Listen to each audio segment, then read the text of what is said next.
आज की कश्मीर की ब्लॉग में देखेंगे कुछ खास पल और कुछ यूनिक जगह हैं, जैसे कि किसी का आर्टिस्टिक एक्सलेंस देखेंगे तो किसी का आर्किटेक्चरल ब्यूटी देखेंगे, किसी का यूनिकनेस देखेंगे तो किसी का ग्रैंड्योर देखेंगे और कहीं पे महसूस करेंगे सुकून।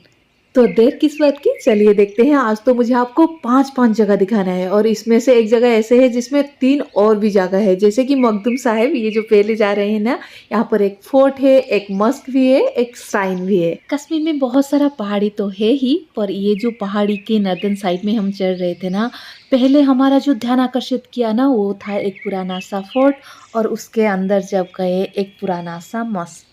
शाहजहां के बेटे दारा शेख ने इसको 1628 से लेके 1658 के बीच में बनाए थे। उन्होंने ये अपनी जो स्पिरिचुअल गुरु है अखुन मुल्ला शाह, उनके लिए बनाए थे। इस मॉस्क की जो सबसे इंटरेस्टिंग चीज़ है ना, वो है स्टोन का एक लोटस जो अंदर है, पर दरवाज़ा तो बंद है, हम इसलिए देख नहीं पाए। पर बाहर का जो व्यू था वो अनोखा था और भी बहुत सारे चीज़ बाहर देखने को मिला।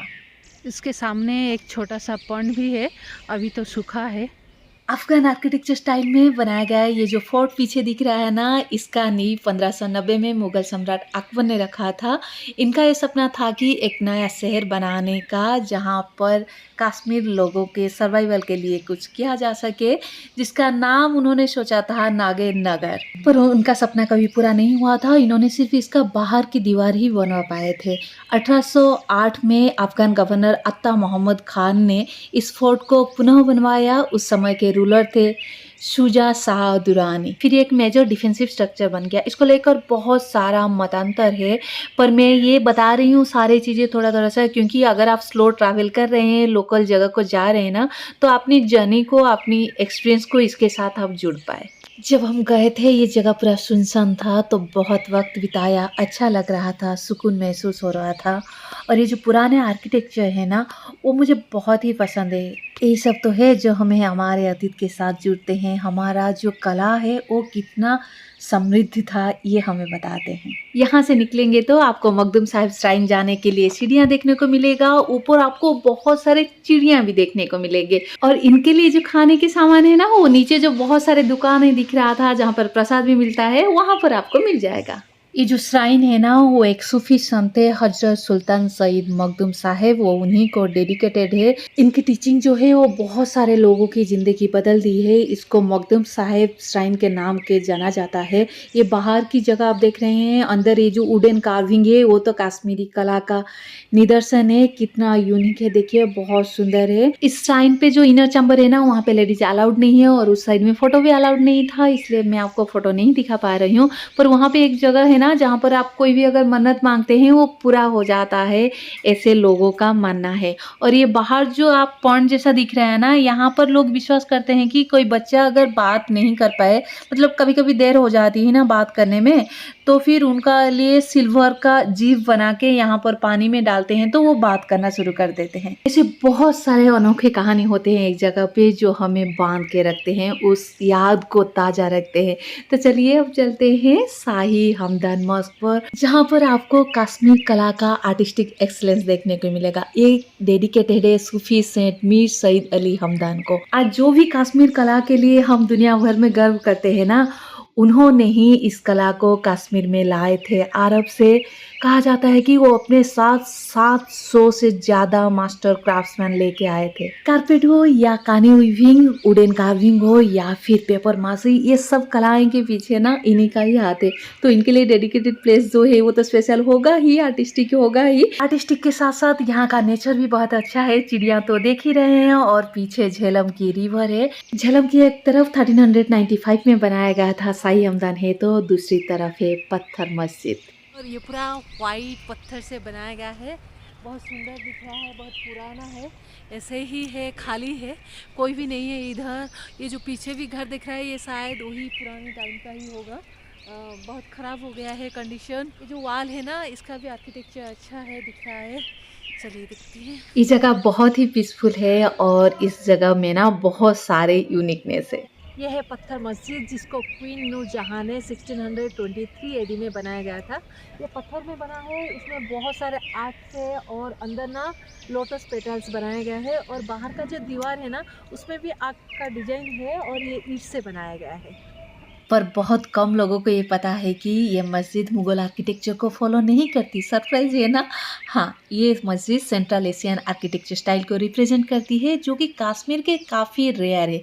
इसकी यूनिकनेस इसके रेक्टेंगुलर प्लान में छुपी हुई है, जिसमें 9 बेस और स्लोपिंग रूफ है, जो लोकल ग्रे स्टोन से बने हैं। आप देखेंगे कि मस्जिद के फैसड में भी बड़े आर्क्ड ओपनिंग्स है, जो कि इतने सुंदर है कि आप बस देखते रह जाओगे। और एक सस्पेंस यहाँ पर ये है कि क्वीन नूरजहाँ की ये जो क्रिएशन है ना, वो लोकल लोगों को इतनी पसंद नहीं आई थी, क्योंकि इसका डिजाइन उनके ट्रेडिशनल इस्लामिक आर्किटेक्चर से काफ़ी अलग था। इस वजह से शायद ये मस्जिद कभी भी वर्शिप का सेंट्रल पॉइंट नहीं बन पाई। पर आज ये मस्जिद ना सिर्फ एक हिस्टोरिकल मोनूमेंट है, बल्कि श्रीनगर की रूह भी है।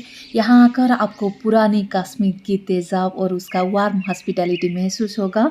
यहाँ पर तो मतलब हमारे जो ड्राइवर साहब थे, उन्होंने ही हमें यहाँ पर लेके गए। जब हम बताए कि हमें यहाँ पर जाना है, तो उन्होंने हमें लेकर गए। हम यहाँ पर कुछ देर समय बिताने के बाद ना, कुछ देर हम जो झेलम है ना, उसी के किनारे बैठे, बहुत सुकून मिला। कुछ देर जाके झेलम के किनारे भी बैठे। अगर आप भीड़ से छुटकारा चाहते हैं ना, तो आप यहाँ पर जा सकते हैं। तो अब चलिए देखते हैं आज की चौथी जगह, जमा मस्जिद, जो यूनिक है अपनी आर्किटेक्चर के लिए। इसको 1394 में सुल्तान सिकंदर ने बनाया था और इसका काम का कंप्लीट हुआ था 1402 में। जो शाही हमदान हमने देखे थे, मीर सईद अली हमदानी के लिए डेडिकेटेड है। ये जगह उनकी बेटे मीर मोहम्मद हमदानी के लिए डेडिकेटेड है। यहाँ का जो डिजाइन है ना, वो heavily influence by Persian architecture, इसलिए इतना यूनिक दिखता है। ये जो पिलर देख रहे हैं ना, ये सारे ना सिंगल पीस वुड है, इतना हाइट वाला है, और वुडन कार्विंग का भी काम बहुत हुआ है। सब कुछ यूनिक है। मेरे तो आंखें खुले ही खुले रह गए। अगर इससे भी ज़्यादा ग्रांड और ह्यूज जगह आपको देखना है, तो देखिए ये आ गए हम हजरत बल श्राइन पर। पूरा आपको ताजमहल जैसे दिखेगा, मिनी ताजमहल जैसा, पूरा वाइट मार्बल से बनाया गया है। उसका कार्विंग ही बहुत अच्छा है। और ये है हमारा जो फेमस डल लेक ना, उसी के किनारे। और ये देखिए डल लेक। एक जगह दिख रहा है, वो है चार चिनार, और उस तरफ जो पहाड़ है ना, वो निशात गार्डन। इस जगह को कश्मीर की होलीएस्ट श्राइन माना जाता है, क्योंकि सब विश्वास करते हैं कि इस्लामिक प्रॉफिट जो मोहम्मद है, उनकी जो हेयर है मोई ई मुकद्दस, उनका रेलिक्स यहाँ पे रखा गया है। ये जो श्राइन है ना, वो पहले एस्टेब्लिश किया गया था इनायत बेगम के द्वारा, जो ख्वाजा नूर-उद्दीन ईसाई के डॉटर थे। पर श्राइन की जो मेन बिल्डिंग है ना, फर्स्ट बिल्डिंग जो है, वो 17th सेंचुरी में बनाया गया था। शाहजहां के टाइम में एक मुगल सूबेदार थे सदीक खान, उन्हीं के द्वारा बनाया गया था। इस जगह को पहले ना इशरत जहां बुलाया जा रहा था। इस जगह के बाहर ना आपको एक बड़ा सा मार्केट देखने को मिलेगा, जहां पर बहुत सारे उलेन चीजें और आर्ट रिलेटेड चीजें मिलता है। आप खरीद सकते हैं बहुत कम प्राइस में भी। और एक इंटरेस्टिंग जगह था मस्जिद दस्तगीर साहिब, पर इसके अंदर हम नहीं जा पाए थे, सिर्फ बाहर से फोटो खींच के आए थे। यहाँ का आर्किटेक्चर भी बहुत ही इंटरेस्टिंग है। ये था लोकल कश्मीर की कुछ श्राइन्स एंड मस्जिद। उम्मीद है आपको कुछ नया इन्फॉर्मेशन और कुछ जगह देखने को मिला होगा। अगर आप स्लो ट्रैवल कर रहे हैं, तो ये सारी जगह आप डिस्कवर कर सकते हैं। और भी बहुत सारे लोकल जगह हैं, खाने की जगह है, बहुत सारे गार्डन है। इसके बारे में बात करेंगे नेक्स्ट वीडियो में। इस जगह के बारे में इंफॉर्मेशन आपको गूगल से मिल जाएगा। मैंने गूगल मैप का लिंक भी नीचे दिया है, या फिर आपका जो ट्रैवल्स है उनको भी आप पूछ सकते हैं। वीडियो को अंत तक देखने के लिए आपको बहुत बहुत बहुत धन्यवाद। Thank you.